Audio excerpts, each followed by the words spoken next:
Télérama.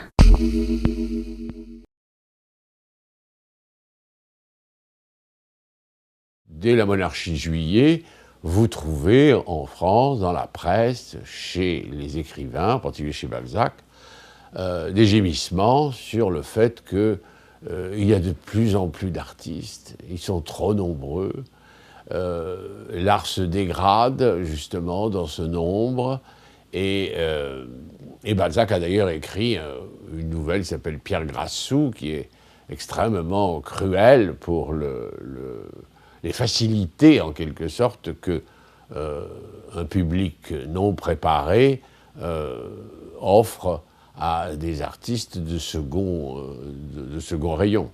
Si tout le monde veut être artiste, il est certain que l'art a disparu, parce qu'on ne peut pas nier qu'un art, la poésie, entre autres, demande une vocation, et cette vocation demande un travail spécifique, une compétence longuement acquise, qui n'est pas à la portée de tout le monde. Je suis désolé, les arts, ça a toujours été le privilège d'un certain nombre qui étaient doués pour eux.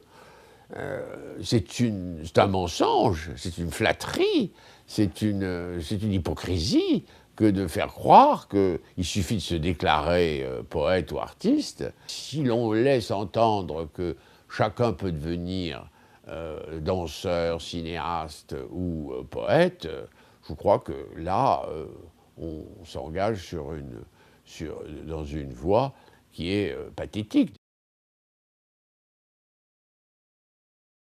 Rien n'empêche, évidemment, chacun d'entre nous d'apprendre le violon ou de donner des petites scènes de théâtre entre amis. Ça s'est toujours fait.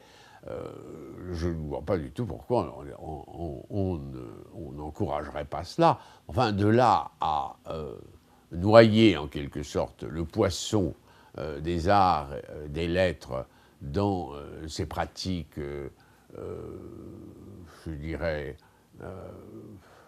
modestes, mais sympathiques, que chacun peut avoir en marge de ses activités principales, il y a quand même un pas que je me refuse à franchir.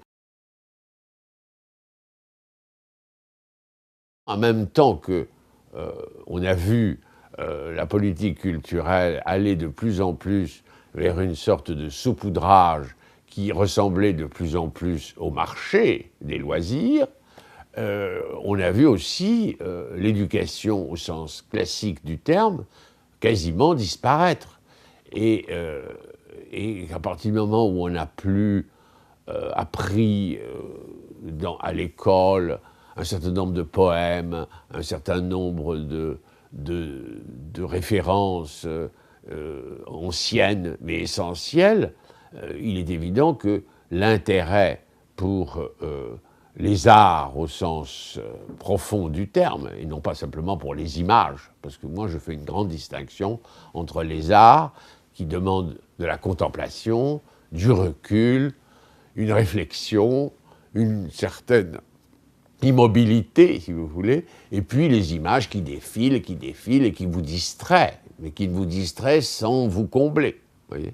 Alors, cette attitude, elle ne peut être apprise qu'à l'école. Et si l'école ne fait pas ce travail, il n'y aura personne, effectivement, pour souhaiter que des œuvres de ce type soient inventées aussi pour nous aujourd'hui.